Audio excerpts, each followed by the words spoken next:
The peculiars in the village of Guamok lived in very modestly. They were farmers, and though they didn't own fancy things and lived flimsy house made of bricks, they were healthy and joyful, and wanted for a little. Food grew bountifully in their gardens, clean water ran in the streams, and even their homely homes seemed like luxuries because the weather in Guamok was so fair. One day, two visitors arrived, one man and one lady. The visitors were obviously rich. They looked emaciated and quite weakly in their vigorous saddles. The villagers gathered around them curiously, marveling at their beautiful clothes and horses. Don't get too close. They look as if they may be sick. We were our journey to the coast of the Mig.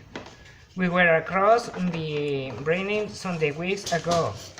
I turned able to the crown team.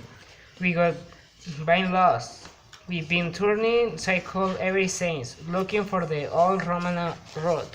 You're nowhere near the Roman road. Or the coast of Meg. How far is it? 6 days right. We'll never make it. At that, the silk-robed lady slumped her and sadly fell into the ground. The villagers, moved the compassion decept their concerns about the size, brought the fallen lady and her companions into the nearest house. They were giving a water and some comfortably beds of straw, and dozen villagers crowded around them offering help.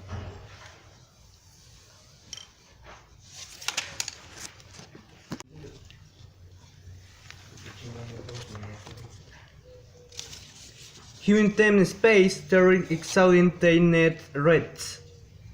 No, they need a doctor. We aren't sick. We're hungry.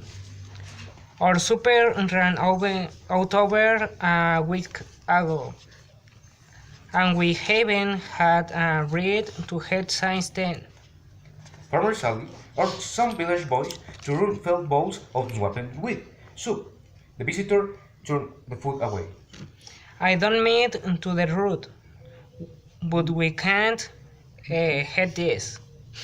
I know, it's a umbre spraint, and you probably use it to feed for kings, but it's a rehab.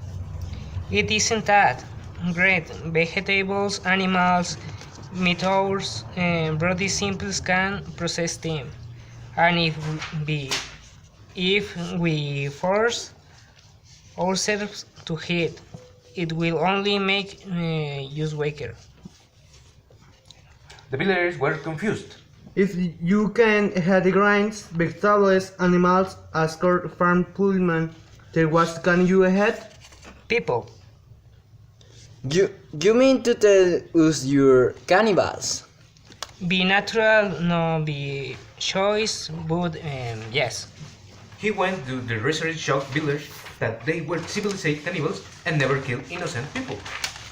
They were on their way to the course of meat because it was the place in Britain that boasted both of highest rate of accidents in the most death by hanging. And so food was relatively abundant, if not exactly plentiful. The cannibals who arrived in the Smugwell Mug, already starving and many days from meat, were now doomed to die. But the Swampmoknians are compassionate at almost a fault, and so no was surprised when Farmer Hayward took a step forward, hobbling on crutches, and he said, It just so happens that I lost my leg in an accident a few days ago. I tossed it into the swamp, but I'm sure I could find it again if the elves ate it yet.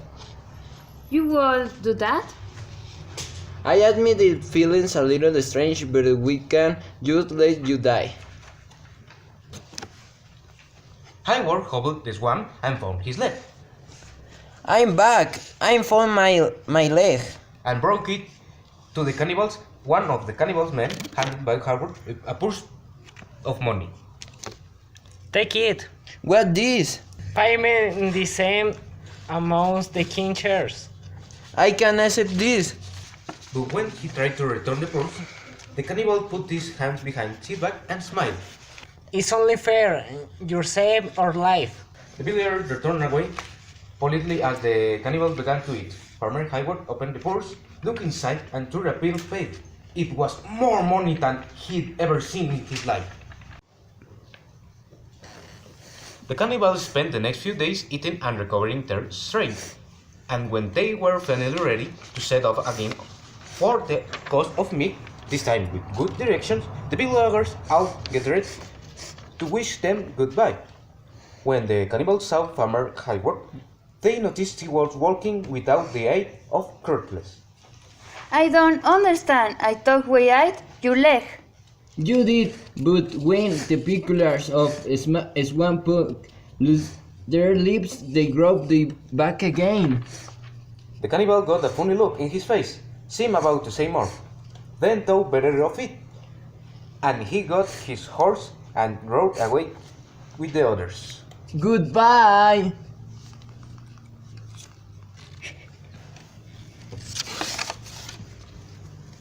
A few weeks later, What should do with the money? You could buy a wardrobe of beautiful clothes.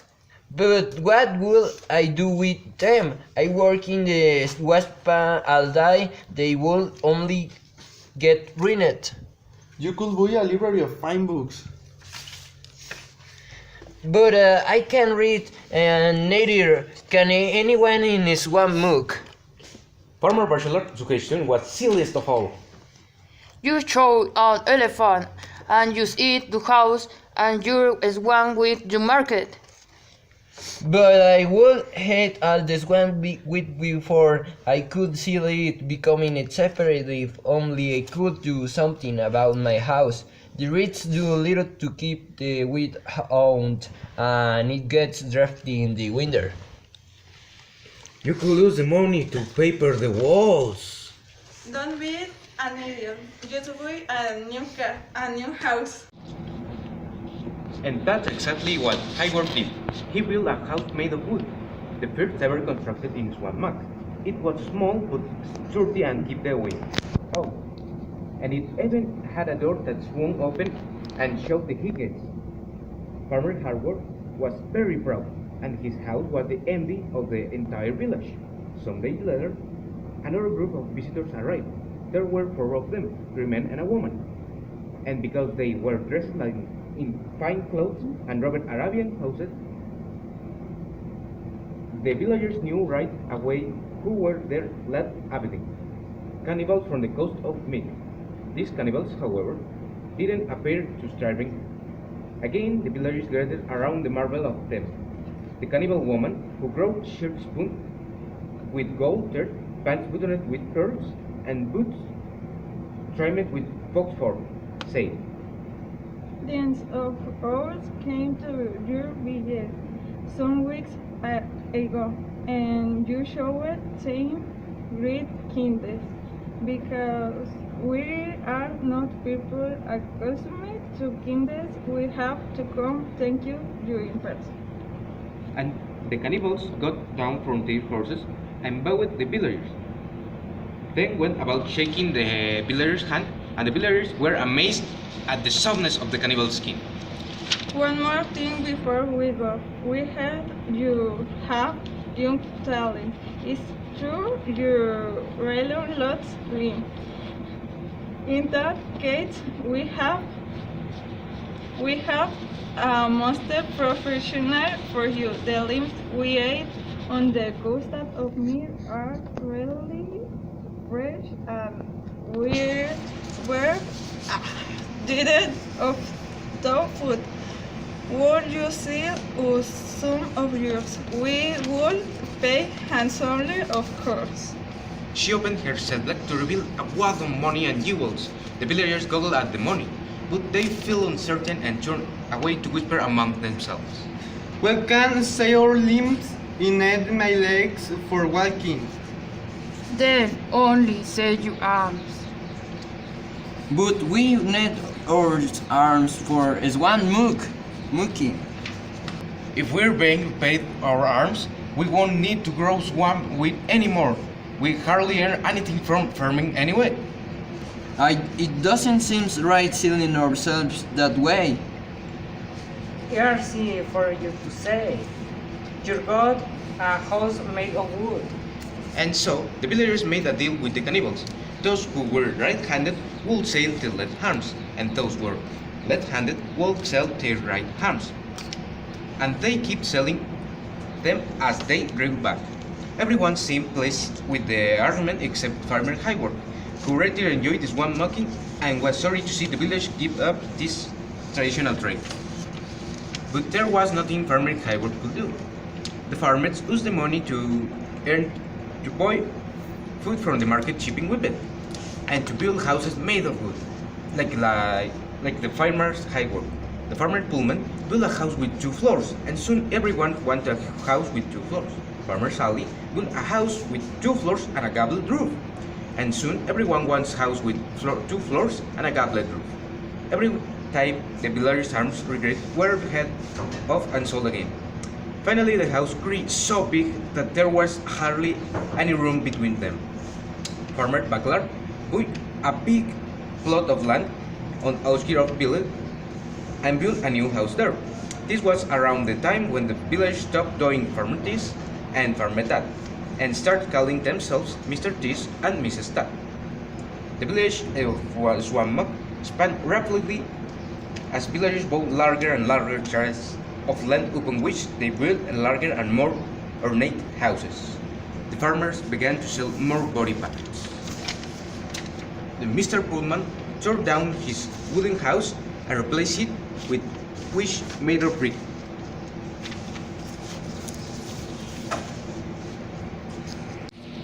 Mr. Bettelheim invested them all. He built a beautiful house made of honey-colored limestone.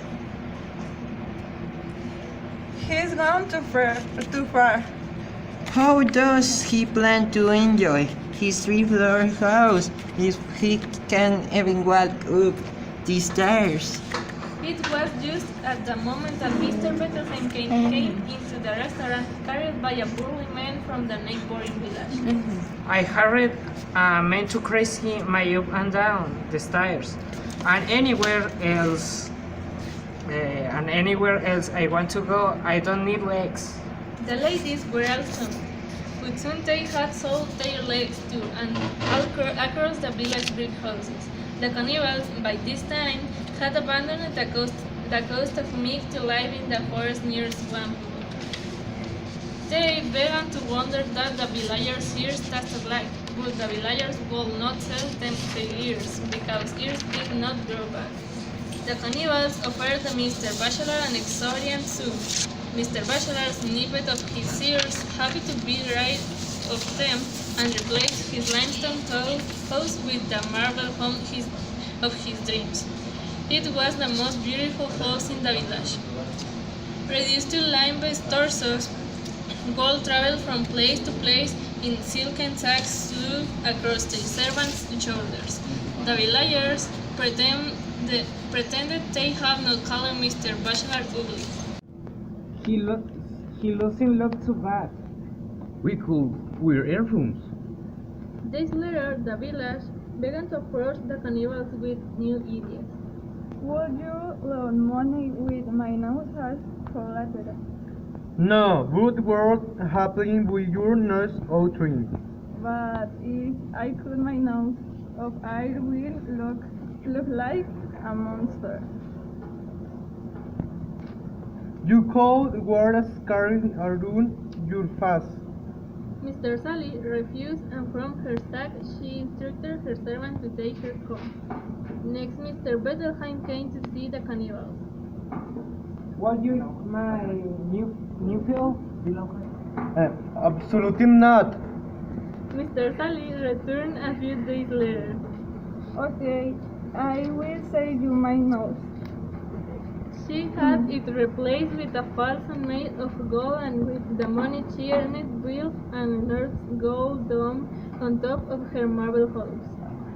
You may have used where this is going. The whole village sold their noses and built gold domes and turrets and towers. Then they sold the gates just one each. only took one eye that appreciated the beauty of their homes. No, the cannibals were civilized and law-abiding boys, but they weren't saints. They were living in huts in the forest and cooking their food over campfires, while the villagers lived in manors and palaces, waited on by servants. So the cannibals moved into the villagers' houses. There were so many rooms in the houses that it took the villagers some time to notice, but when they finally did, they were angry. We never thought you could live with you. Your dear cannibals who hate human flesh wasted in the world. If you don't let us live in your houses, we'll stop bullying your limbs and go back to me. Then you won't to be able to pay your lands and you'll lose everything. Grudgingly, they let the cannibals stay. The cannibals spread out among all the houses in the village. They took the Mr. Suites and largest bedroom and made the villagers move into their own west rooms, some of which did not even have ensuite bedrooms. Mr. Bachelor was forced to live in his kitchen in the chicken coop. Mr. Anderson moved into his cellar. The villagers complaining incessantly about the new arrangement. Your cooking smell make me sick. The tourists kept asking about you and it's everything. If you don't move up, I will tell the authorities you're being kidnapping children and cooking into kitchens. One doesn't cook a kitchen, one bakes a kitchen. Replied his cannibals, a cultivated Spaniard named Hector. I don't care. After some weeks of this, Hector decided he couldn't take his anymore. He offered Mr. Bethlehem every penny he had left on earth if he would just sell Hector his tongue. Mr. Bethlehem did not reject the offer out of hand. He gave it careful thought and consideration. Without his tongue, he would no longer be able to complain or make threats against Hector. But with the money Hector was promising, he could build a second house on his property and live there, away from Hector, and he no longer have anything to complain about. And who else in the village would have not one but two golden domed marble houses? No, if Mr. Bethlehem had asked Farmer Hayward's advice, his old friend would have told him not to take the cannibals' deal. If the same smell of Hector's cooking bothers you, come and with me. Hayward will have offered. I have more than any room in my house, but Mr. Bethlehem had shunned Farmer Hayward, as had the rest of the village, so he didn't ask. And even if he had, Bethlehem was too proud and would rather live without a tongue than in Hayward's sad little house. So Bethlehem went to Hector.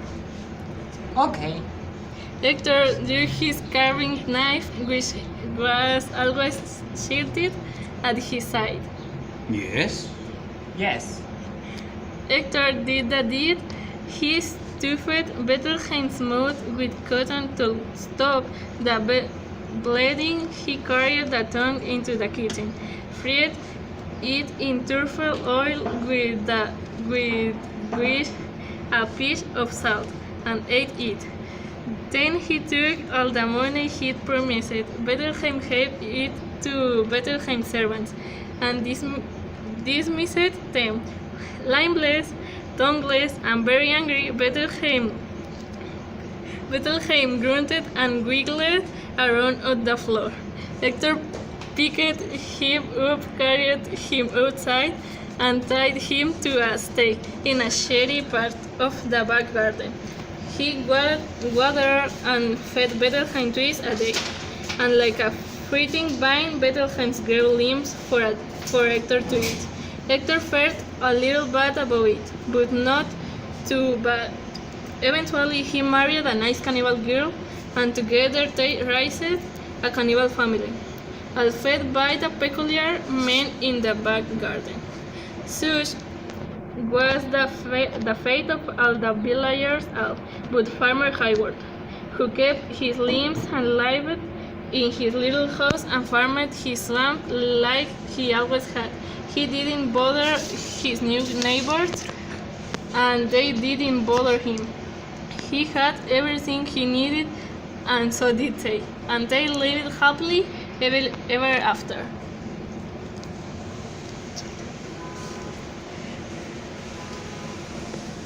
Okay guys, what qualification does the t-shirt deserve?